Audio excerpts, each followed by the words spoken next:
This is Democracy, a podcast about the people of the United States.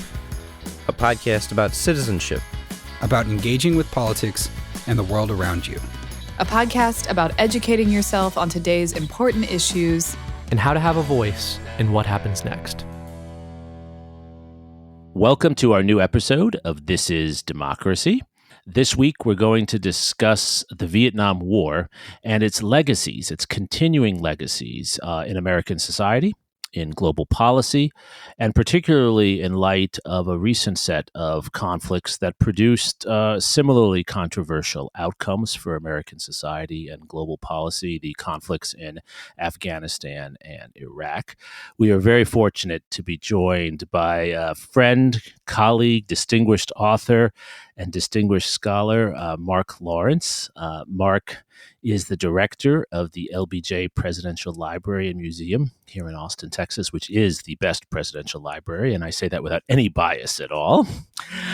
Mark is also a professor in the UT Department of History, and he has taught courses on American and international history and various other topics.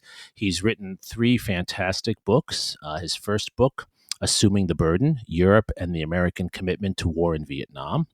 His second book was a wonderful narrative history of the Vietnam War as a whole, the Vietnam War, a Concise International History. And it's the only history of the Vietnam War I've seen that is truly concise. It's very hard to write a concise history of the Vietnam War.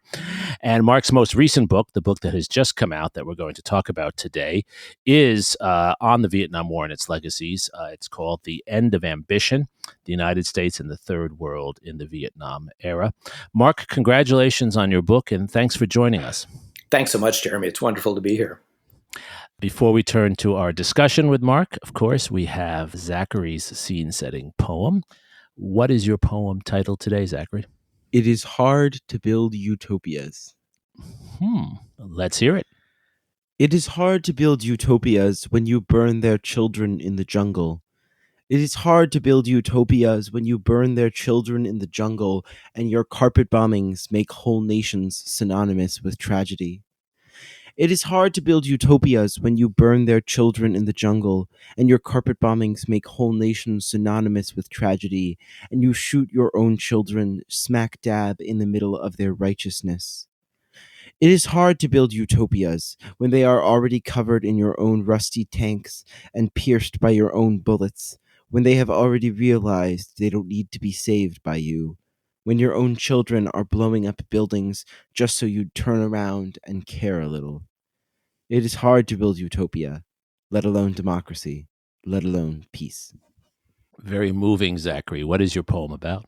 My poem is really about this, the very naive American attitude that we can go anywhere and build the greatest societies out of places that we've already destroyed and we've already meddled in for long periods of time, and places where things are much more complex than peace and war and democracy and tyranny. That's a perfect gateway into our discussion with Mark Lawrence. Mark, these are issues you've grappled with in your scholarship for decades. I have, but I'm not sure I'm going to be able to top Zachary's poem. Zachary, that was awesome. Thank you. I think our session is over.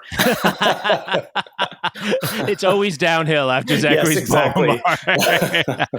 But Mark, you have, especially in this recent book, you really delved into the ways in which the effort to build utopia, or a great society, as Lyndon Johnson called it, abroad in Vietnam, really distorted American thinking and American society. First of all, why was the United States trying to do this in Vietnam? Why were we looking to build this utopia, as Zachary put it, in a place so far away that so few Americans could even identify? Well, I think the United States was in many places around the world in the 1960s trying to demonstrate the applicability of its own economic and political and social systems as a way of waging the Cold War and sort of demonstrating to people all over the world that the United States had the answers when it came to human progress and development and effective governance.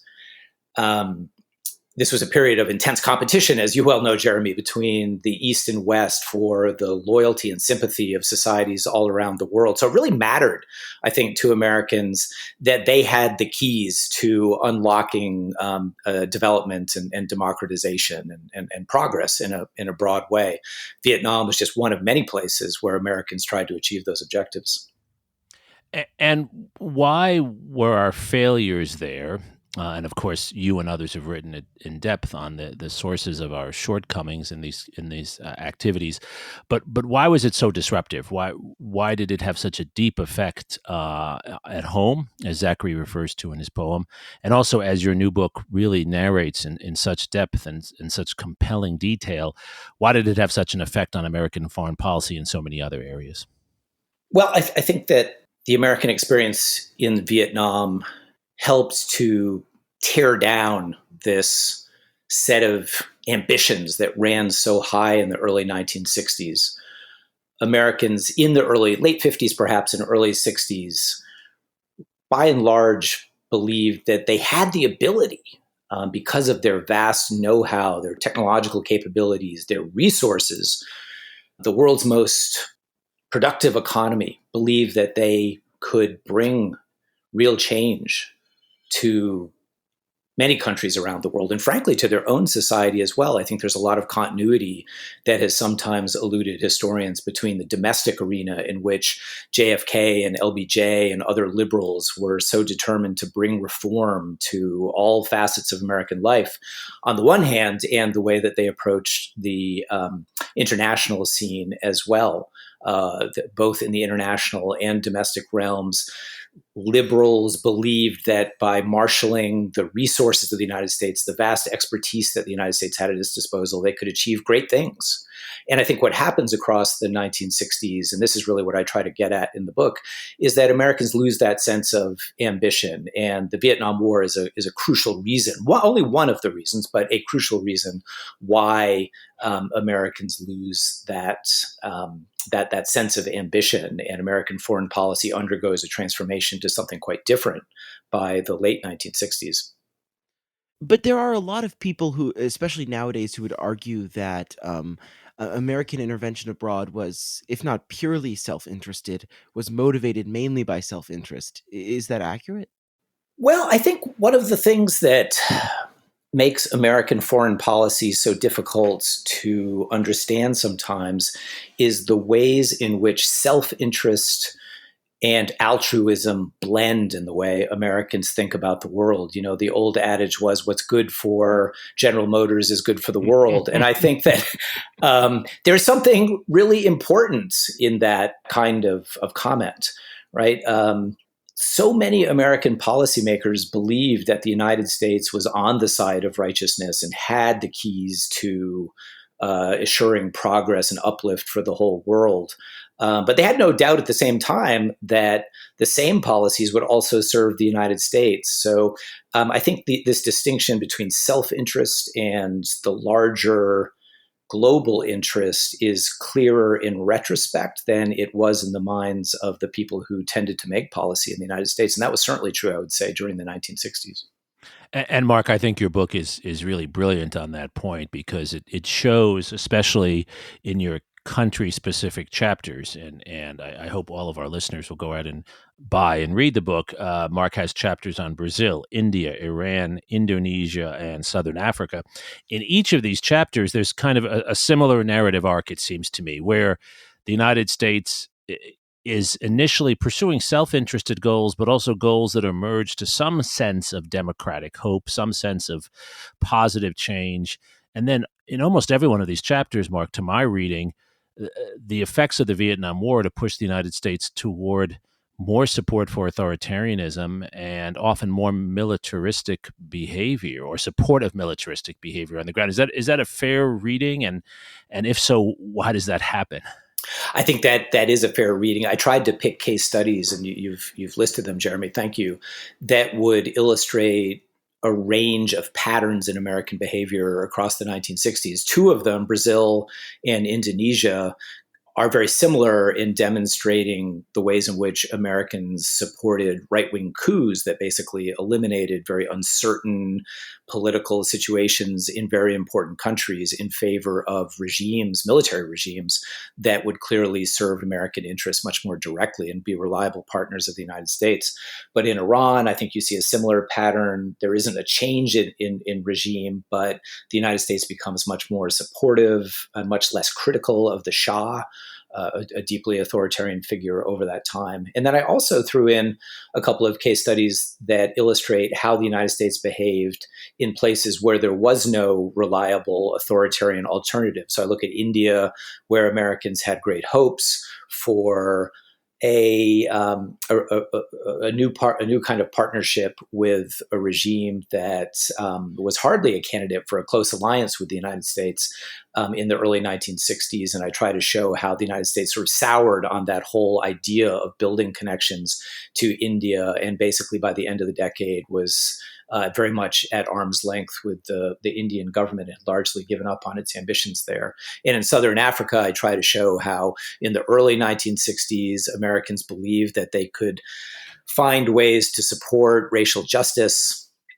in this region that was plagued by the vestiges of colonialism and white settler rule in several places, largely abandoned those hopes and really settle for a deeply problematic status quo that at least had the advantage of being stable in the short term, and therefore not a situation that would require that the United States expend vast resources or political capital on very, very difficult problems.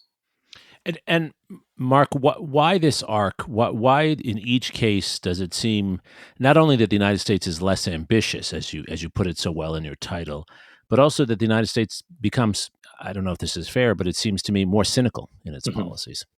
Yeah, I think that's right. I think that it's important to recognize that the American attitude toward the wider world in the early 1960s depended on a certain degree of confidence, right? That Americans could have their way in the wider world.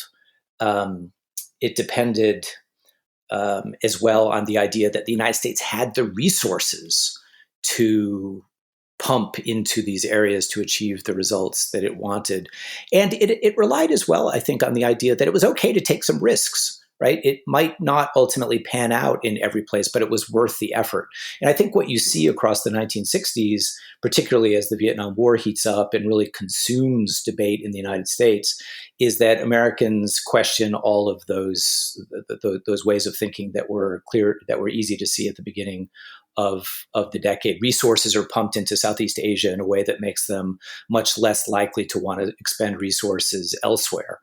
LBJ becomes quite risk averse, losing much of that tolerance for taking chances that I think had been part of the American approach in the early part of the decade, because he understood that the war was deeply controversial, and the last thing that he wanted was another controversy or another problem, another headache in the world. So if there were reliable alternatives to be had out there in the third world, LBJ was increasingly likely to seize on those and privilege stability above change across the board, I think you could say, by the end of the decade. And just to build on that, Mark, another thing that struck me in your book was how often LBJ, was the president of the United States, was willing to work with people he wouldn't work with otherwise if they were willing to support him in Vietnam. So in a strange way, the Vietnam War became a driver of American policy rather than American interests and ideals. Again, is that fair? And what are your thoughts on that? I do think that's true. I think by certainly 1966, 67, 68, LBJ is so focused on Vietnam that he sees every other policy challenge globally through that prism. And so even in relatively distant and perhaps somewhat unlikely places where you wouldn't think Vietnam was a major issue, LBJ is talking about Vietnam. So when he meets, the generals in Brazil, or when they come to visit him, I suppose I should say, or when he's talking to the Shah, Vietnam is very much on the agenda.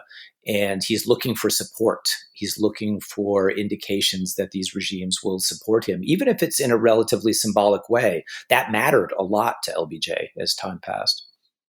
So, Mark, could you just say a little more about why that happens, though? I mean, your book narrates that so well, and I was particularly struck by the Brazilian generals as well, because, to me, you couldn't get farther from Vietnam than Brazil, right? But why is that? I mean, this is the most powerful person in the world, President Lyndon Johnson. He's got so much experience also dealing with political failure as well as political success. Right. Why does this small, as he says, this small country far away, why does it come to dominate everything this way? Well, because I think that it came to dominate so thoroughly the American home front by 1967, 1968. LBJ was nothing if not a political creature who was deeply sensitive to what was going on politically across American society, deeply sensitive to what was being said about him and his leadership. And so over time, I think he came to see Vietnam as the single major issue that confronted his administration, and for this reason was prone to seeing every other issue through that prism. And I think you see it not only in connection with foreign policy issues, where you might be more likely to see connections among different foreign policy questions. You also see it in the domestic arena, where LBJ's attitudes toward his advisors, toward members of Congress, were deeply informed by his perception of where they stood on Vietnam and how they were likely to support him or not. It's, I think, one of the tragedies of the Johnson presidency that Vietnam becomes so all-consuming for him that every other issue becomes in some ways subordinate to it. Right. You and I have talked about this before. I mean, even his views of students in the United States become defined by where they stand on the Vietnam War, which is extraordinary if you think about that. Zachary. Yeah, so you very clearly and convincingly laid out this idea of the end of ambition and the limits that it places on foreign policy decisions. But how do you square that with the rise in global connections and global awareness among young people and others during this period? Yeah, that's a fascinating question, and Jeremi is one of the great authorities on this issue. But the way I would answer this question is as follows. I think that LBJ, as time passed and as Vietnam consumed his agenda, became increasingly concerned with exerting control, right? Exerting control over an increasingly chaotic situation. And that chaos was apparent not only in Southeast Asia, but also in the streets of the United States and in the streets, frankly, of other cities around the world, particularly in the all-important year of 1968. He was aware that activism and unrest was increasingly a global phenomenon.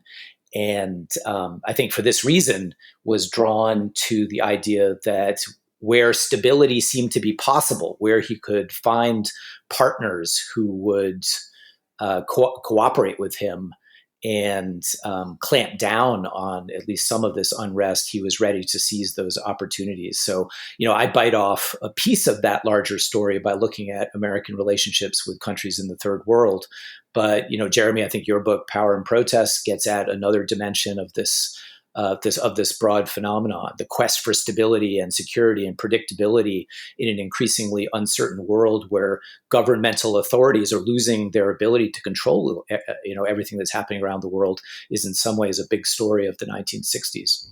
Yeah, I thought, Mark, your book did really a wonderful job of taking that story that some of us have focused on and really connecting it to the story of what was called the Third World, and how this impacted not simply détente policy, a search for stability between the U.S. and the Soviet Union, and a search for law and order at home. Lyndon Johnson's the first to really use that phrase, law and order. Yes.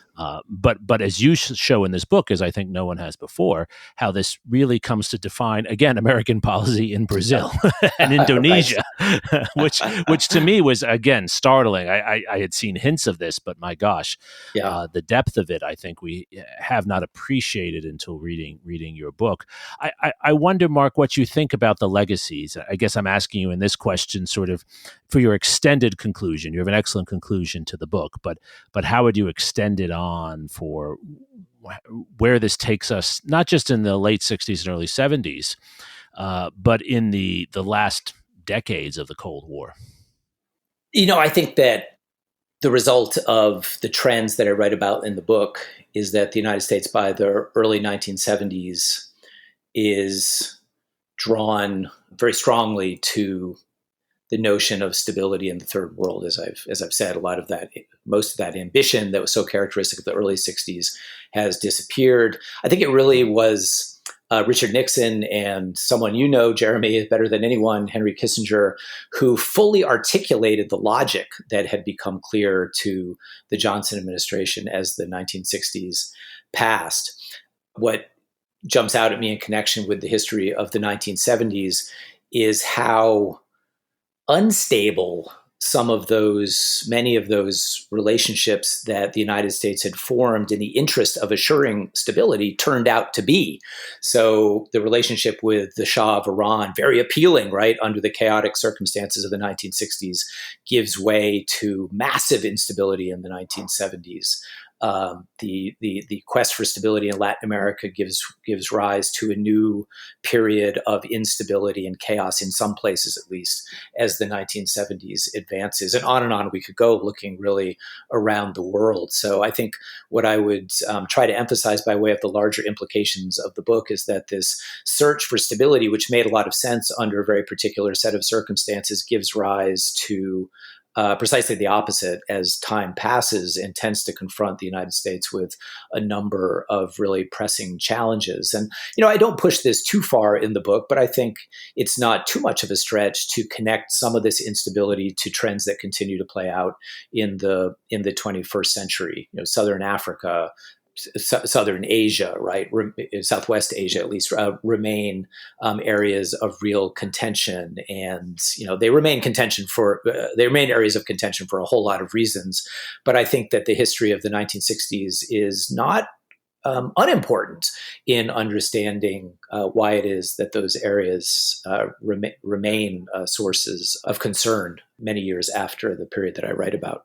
Sure. And the Middle East, you talk about and write about Iran, and that certainly would be a major element of what you're talking about here. Absolutely. Mark, how then should we explain, taking in all that you've shared with us in elucidating these changes in American policy and the implications for American democracy and for international affairs, how then do we situate that in relationship to the wars in Iraq and Afghanistan, which have an eerie echo of the period you're writing about? You are not kidding. I mean, the similarities between Iraq and Afghanistan on the one hand and Vietnam on the other have been a subject of a vast amount of writing. I'm certainly persuaded that the similarities are eerie in many, many ways, and we could certainly spend some time, if you like, talking about some of the ways in which those wars were similar. The way I would tell the story of the way in which Americans have thought about and tried to draw lessons from the history of the Vietnam War would go something like this.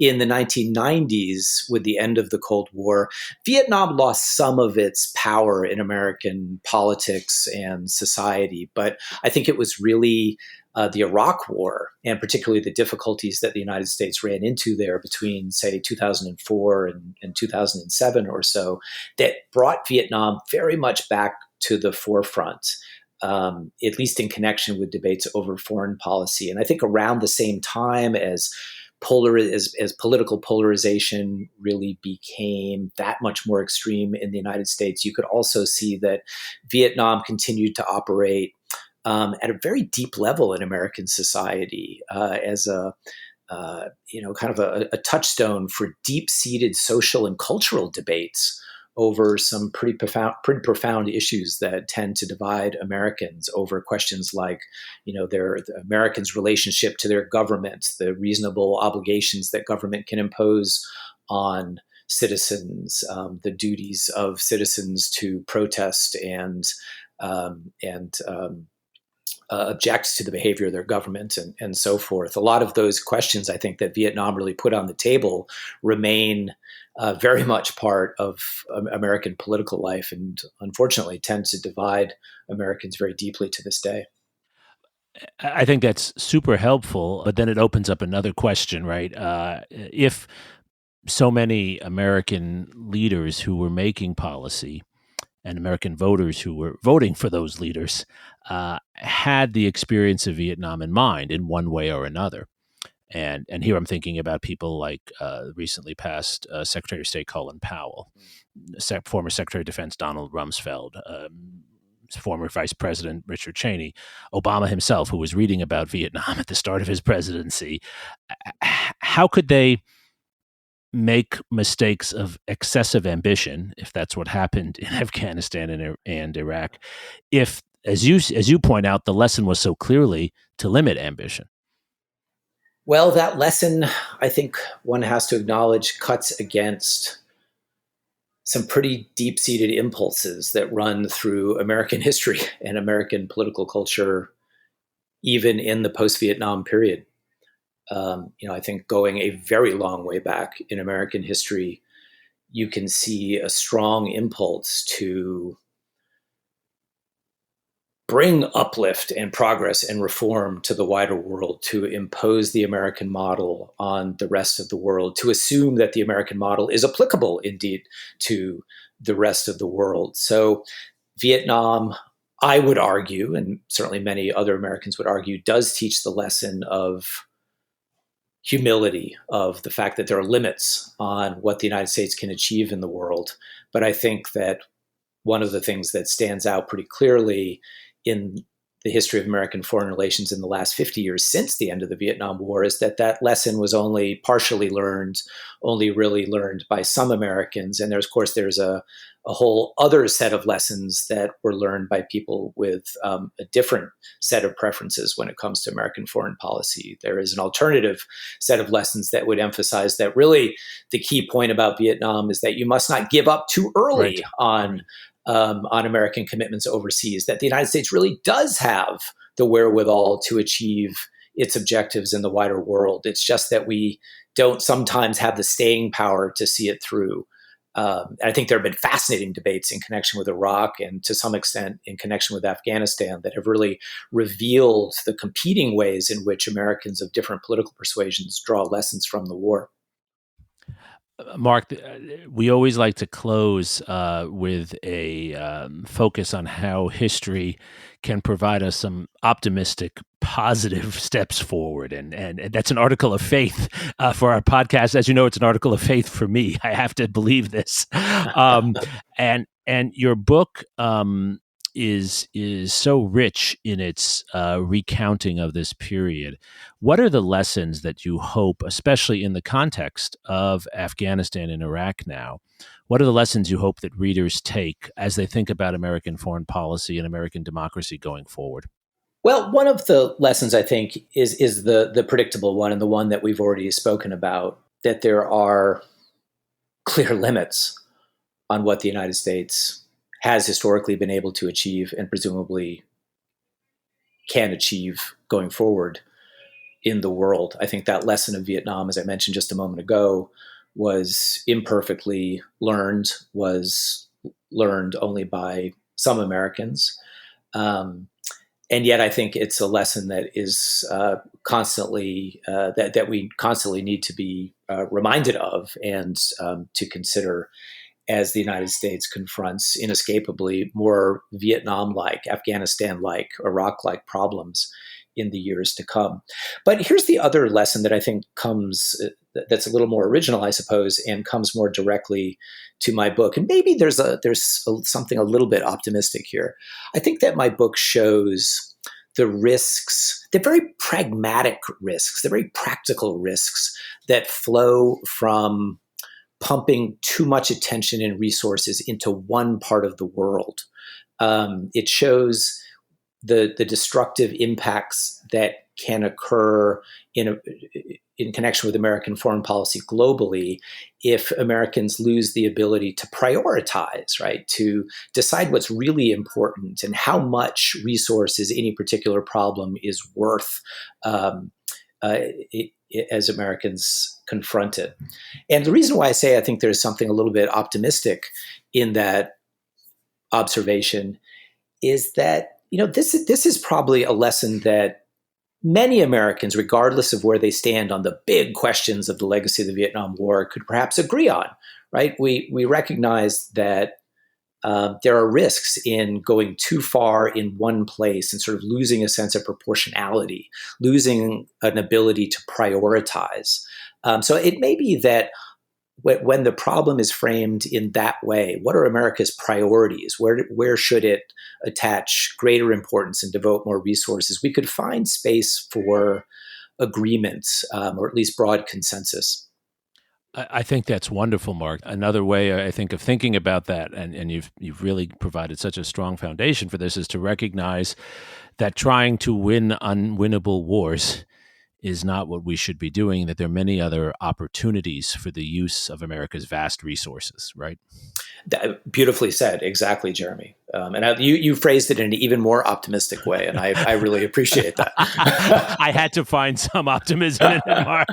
Zachary, as we close, I know you and your friends have been talking a lot about what's happened in Vietnam, Afghanistan, Iraq, more Afghanistan and Iraq, obviously, than Vietnam. Do you see lessons for your generation in this story? I certainly do. I think one of the lessons is that these issues are always complex and never just black and white, never easy or impossible. And I think part of the problem, and I think particularly among young people, is that foreign policy issues can seem so black and white and so easy, but they're so complex. And part of the problem is that our political conversations aren't mature enough in this country to really be able to address those issues appropriately.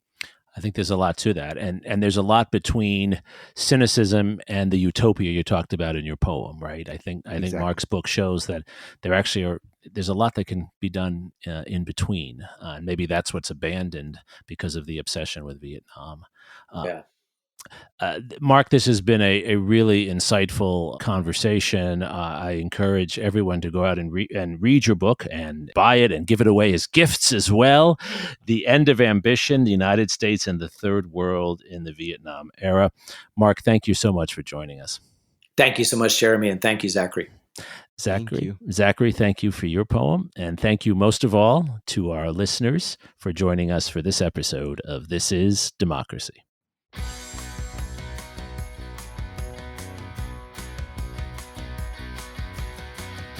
This podcast is produced by the Liberal Arts ITS Development Studio and the College of Liberal Arts at the University of Texas at Austin. The music in this episode was written and recorded by Harris Codini. Stay tuned for a new episode every week. You can find This is Democracy on Apple Podcasts, Spotify, and Stitcher. See you next time.